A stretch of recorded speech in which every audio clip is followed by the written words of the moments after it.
নমস্কার, মৌমিতার হেসেলে আপনাদের সবাইকে আবারও স্বাগত।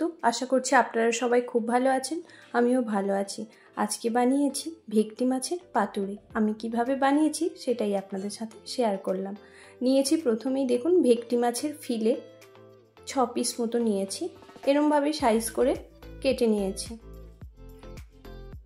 আর তার সাথে নিয়েছি কিছুটা কাঁচা লঙ্কা ঝালের জন্য, তার সাথে 2 চামচ সাদা সর্ষে, 2 চামচ কালো সর্ষে, আর নিয়েছি 2 চামচ পোস্ত আর পাতিলেবুর রস। একটা গোটা পাতিলেবুর রস আমি এখানে নিয়েছি। আর দেখুন নিয়েছি কলা পাতা। প্রথমেই আমি মাছটাকে ম্যারিনেট করব লবণ আর পাতিলেবুর রস দিয়ে। ম্যারিনেট করে আধ ঘন্টা মতো রেখে দেব।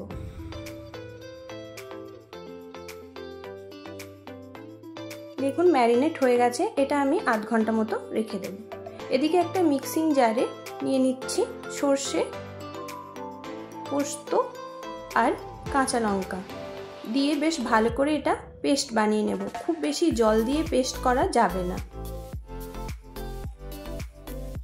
এদিকে গ্যাসের মধ্যে আমি একটা দেখুন প্যান বসিয়ে দিলাম। তার মধ্যেই এই কলা পাতাগুলো এরমভাবে সেঁকে নিতে হবে, তাহলে যখন মাছটা দিয়ে ফোল্ড করব তখন কিন্তু কলা পাতাগুলো আর ফেটে যাবে না। এটা একটু সময় দিয়ে করতে হবে।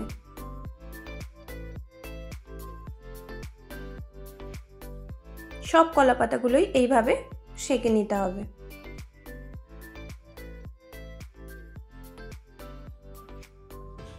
এবার মাছটা আমার দেখুন আধ ঘন্টা মতো রেখেছিলাম।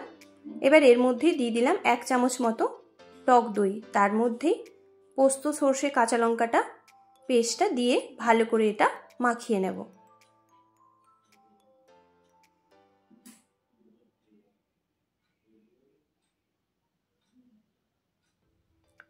ভালো করে মাখা হয়ে গেছে। এবার সর্ষের তেল অ্যাড করছি।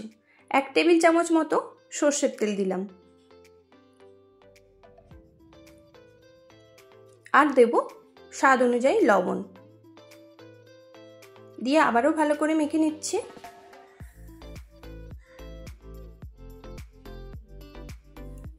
দেখুন মাখা রেডি। এবার আমি কলা পাতার মধ্যে ফোল্ড করব।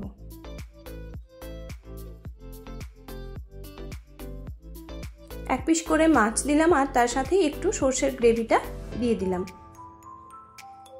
দিয়ে ওপর থেকে দেব একটা কাঁচা লঙ্কা।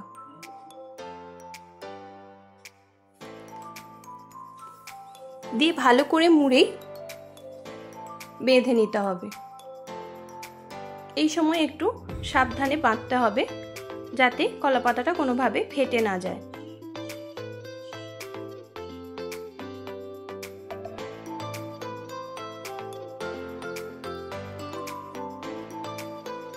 দেখুন একটা সুতো দিয়ে ভালো করে এরকম বেঁধে নিচ্ছি।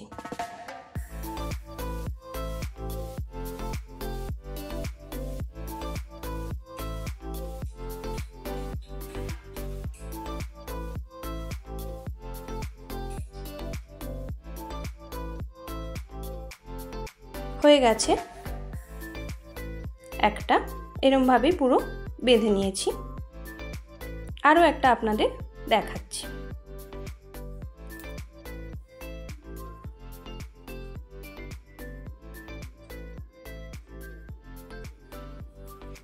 এইভাবেই সবগুলো আমি পাতার মধ্যে দিয়ে বেঁধে নেব। দেখুন সবগুলোই বানানো হয়ে গেছে। এদিকে এবার একটা প্যান বসিয়ে দিয়েছি। এর মধ্যেই দিয়ে দিলাম সর্ষের তেল। খুব বেশি তেল দেওয়ার দরকার নেই, এরকম অল্প পরিমাণ একটুখানি দিলেই, একবার দিলেই পুরো মাছটা হয়ে যাবে এর মধ্যে। দিয়েই মাছগুলো দিয়ে দিলাম। ঢেকে রান্না করতে হবে 5-7 মিনিট মতো, একদম লো আঁচে। আমি 7 মিনিট মতো লো আঁচে রান্না করে তারপর খুলেছি দেখুন। দিয়ে এবার এটা উল্টে দেবো একটা পিঠ।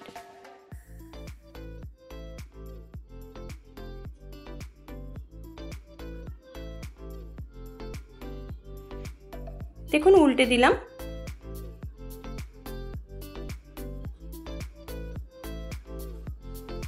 এরপর আরও ঢাকা দিয়ে আবারও এরকম লো আঁচে মিনিট 5 মতো হতে দেব। দেখুন কলা পাতার কালারগুলো চেঞ্জ হয়ে গেছে।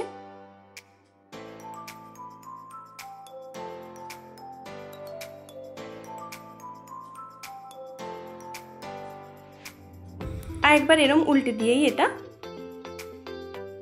তারপরেই নাবিয়ে নেব। হয়ে গেছে, একদম কলা পাতাগুলো সেদ্ধ হয়ে গেছে, কালার চেঞ্জ হয়ে গেছে। এবার তুলে নেব। আর আমার রান্নাগুলোর ভিডিও যদি আপনাদের ভালো লাগে তাহলে কিন্তু অবশ্যই একটা লাইক, কমেন্ট, সাবস্ক্রাইব, শেয়ার করতে ভুলবেন না। যারা আমার চ্যানেলে নতুন বন্ধু অবশ্যই একটা সাবস্ক্রাইব করবেন আর পাশে থাকা বেল বাটনটা প্রেস করবেন। তাতে করে আমার ভিডিওগুলো আপনাদের কাছে খুব সহজেই পৌঁছে যাবে। একটা আমি খুলে দেখাচ্ছি কিরম হয়েছিল। দেখুন কিরম হয়েছিল। দেখা হচ্ছে অন্য ভিডিওতে। ভালো থাকবেন, সুস্থ থাকবেন।